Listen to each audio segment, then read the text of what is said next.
use performance enhancing Hey, drugs. I didn't say Well, that. you didn't say that, but you said I your didn't say. I losses. said, look at my Okay, heavyweight okay, losses, okay, and okay. We'll use the word you look loss. at it. All right, we use the word losses. Do you think it, everyone's involved? Do you think everyone's involved? If an opponent comes in on PEDs, do you think the network's involved, the commission's involved, the promoters No, involved? Who's no. so how do they get away with it? It's the Explain. fighter. How you get away with it? So if you got a drug test, I know how to. I know how to get past that drug test with my Oh, specialist. okay. Who you know? Now, I know some people got, but look at the ones that got busted. Do you think they didn't come back and try? Oh, okay, uh-huh. that's somebody's business. Right, So they got to make sure everything is on point. right. Hey, All that's right. and it's a lot of cheating going on. That's all I gotta say. A lot of cheating. Gotcha. That's And why I I don't was care trying what to people get you, say. DB. I'll bet a Yeah. drug test. No, forget that. Hmm. It's cheating everywhere. It's all through all sports. Man, Hmm. I've seen everything. I was at the highest level and I've seen everything. So it's more sophisticated now and it's worse. Yeah, DB. Yeah, well, I mean, I think that kind of just sums it all up. Yeah. That we know there's a bunch of cheating going on, and the champ recognizes it and addressed it. So, but I do want to know. I know you have a relationship with or an old friendship with Coach Derek. Who's going to be managing and cornering you, and also promoting your fights when you come back? So right now with split team management, which is the biggest management in boxing in America, David McWater. I got signed at 50. I didn't even get signed at 22. At 50, I get signed. And my brother Patrick, who know me better, and Derek know my brother Patrick. We're all Olympic training center together. He's my coach. I mean, it's not really a coach. I'm 50 years old. It's like we are helping each other. We like a team. We break down stuff. I'm real tactical when I come to boxing. Mm. I love to study it, and I love to have a gang of coaches around me that the so-called they'll call coaches, but we all just sit and break down boxing, and that's how my corner would be. It'd be a lot of fun, a lot of fun. Mm. Hey, let me get the super chat, DB. Yes, sir. Big dose 513. Stop saying yes, sir. What you doing? Hey, just because this I just respect my elders, man. shut up. Shut up, man. Hey, just because we here every night for 3 hours and he calling me sir. Hey, just because this the motherfucking barbershop, salute brother Fred and DB in the chat. Salute to Chris for the truth. You just what you just said, bro. Yeah, man. And I want to digress back into Larry Merchant and HBO because when you were fighting, they brought in this resurgence. I don't know if it was a resurgence, but a surgence of overseas fighters, and they were pushing them, and we see the same thing today. Can you expound on what you believe it is? Is it the money? Is it racism? Is it just they just want is it black fighters they don't want to succeed, or is it just they want the best fighters to win? It's it's a little bit of everything, man. And when we talk about race, I mean it's real. I mean Mm, it's through everything, and it's not everybody, not at all, but it's real. Look at all the talent, and why would you go over get a guy from Russia and promote him and push him over an American guy? mm, You know what I'm saying? It's always been like that. And you think, man, I gotta work extra hard. I gotta be outstanding and make sure I'm boisterous about everything I do so I can get recognized. I got talent, but I got other guys from other countries. They push him ahead of me, so it's real. But at the same time, I'm not gonna hate those guys. They doing their thing. We all trying to eat, man. We all trying to make it. So I look at it like this.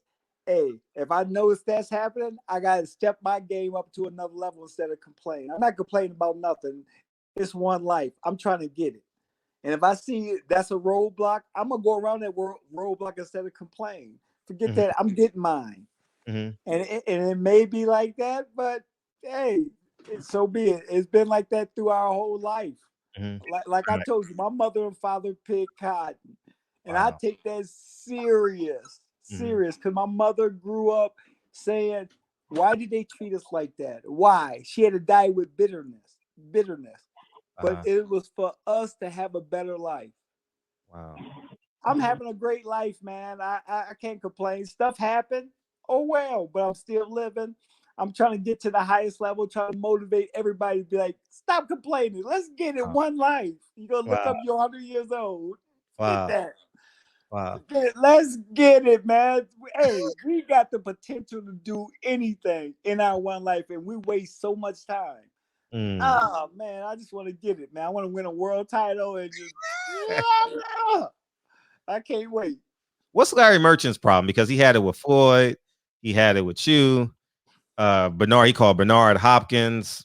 Everything. I mean, Andre Ward. I don't want to say the R word, but why don't he like out that style of fighting, or that person, or is it the person?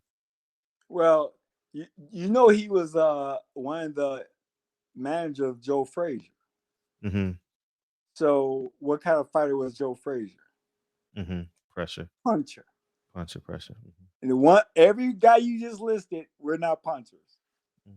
So I'll give him that.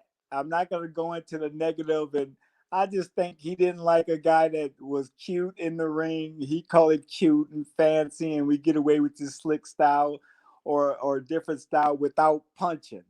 Now if we had all that and really knocking guys out, maybe he would have liked us. Mm-hmm. But it could have been other stuff, which I don't want to go into. I don't want to go into the negative. I care less. Got That that. day in him is over. Mm-hmm. I'm looking forward to the new day that's about to start for me, and Uh-huh. I'm just gonna keep pressing on from there, man. I'm everything joy. I'll be so happy when I win a world title. I already feel like I already won it. Matter of Uh-huh. fact, I got my world titles in my room now. I walk by them every day. I look at them like, hey, I'm about to add a few more to this collection. Mm. It feels good. And you have a fight date. Well, right now, manager's saying maybe the end of May. End of April, early May.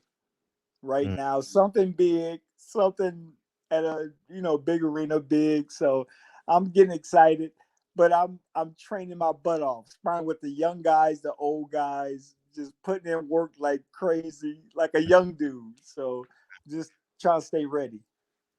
DB. Yeah, I remember Fred and I had a conversation about this a few weeks ago, and I know you held a WBO title, correct? Yeah. You Yes. beat Klitschko for that one, right? Did you beat Klitschko? Yes. For that one? Yeah. Mm-hmm. Yeah. And did you hold the WBC title as well? No, IBF. IBF. IBF. So I guess what we were talking about was what do these sanctioning bodies do for the fighters?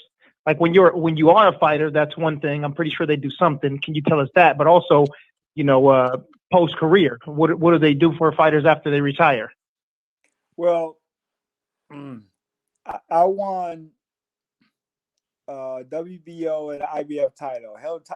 Held WBO for a few months, about 8 months with Klitschko, and then held the IBF title for almost 4 years. And they didn't do nothing for me. But the WBC did. I didn't even win their title. Matter of fact, I don't think I was rated in the top 5 in WBC. And afterwards, they're helping out everybody. Really?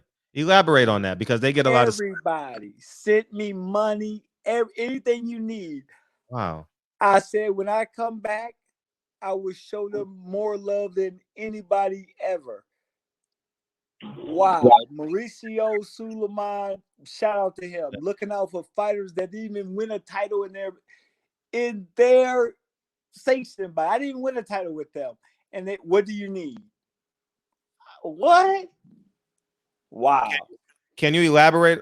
Can you elaborate on the WBC and Mauricio Sulaiman and how they helped you, if you don't mind? Oh, so going through all this pain, man, I lost everything going. Oh man, I was spending money everywhere, and I Wow. needed help.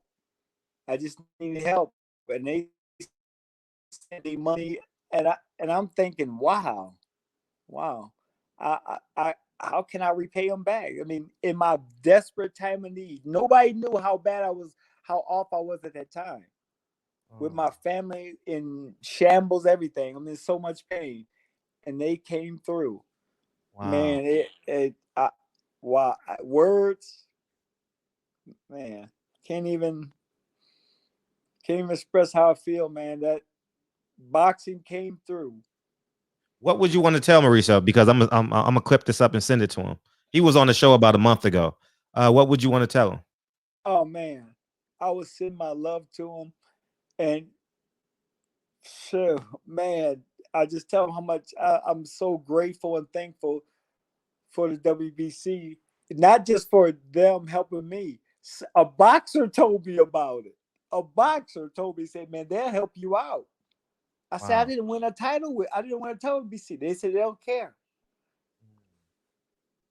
Man, the best. He's my best friend now. I mean, I when I look at stuff like that, I grew up in this sport. My father was an Olympic coach. I grew up in boxing since I was 5 years old. Everybody boxed. And to see that kind of help from a sanctioning body in this nasty dirt sport, this is a nasty sport. Nobody really care about you like that. When I'm done, when I was done fighting, how many people call me now? How many interviews? How many? I used to get it all the time, and now nobody called me. Not one promoter called me. I've been with 7 different promoters in my career. Now one of them called me. How you doing, Chris? We know you going through pain. You doing okay? You need a job? A job? I made you money. How many promoters hire boxers? None. They'll go hire somebody. I don't know nothing about boxing. Nobody. You got nobody scouting for boxing. Nothing. You go to tournaments. Nobody there. You got all these prospects coming up, have nowhere to go after boxing. Really. That's how our sport is. It's like it's just every man for himself. It's not professional. Basketball do it right. Baseball, football, everybody do it right. Boxing, look at us. Come on, man. Really? And check this out. I figured this out. I was in South Africa. Rodney Bergman had a show in South Africa. I had a boxer fighting on the show. I'm watching at the weigh-in. I'm noticing all these fighters are working. Talking on the mic. They're directing everything at the weigh-in. So I go to Rodney Bergman. I say, "Man, these guys working here. What are they doing? Who are they?" He said, "All my fighters work for me after they get done fighting. What are they gonna do? All they know is boxing." That's very true. I was like, wow. How many American promoters? I wonder how many sign them to work for them after boxing. We don't know what to do after boxing. We're done. All we know is boxing, but we can't even get a job in boxing. Only place we're gonna get a job, maybe commentating somewhere, and that's very selective with there's so many fighters, only so many spots. But of course, they want you to coach. You go to coaching. And you're like, really? Everybody don't want to be a coach. I mean, I want to be I want to learn boxing too on the business side. Hey, let me work for a business. Let me work for one of the promotional companies that I fought for. Yeah. You don't see no boxers over there. You never see any boxers. Chad, let me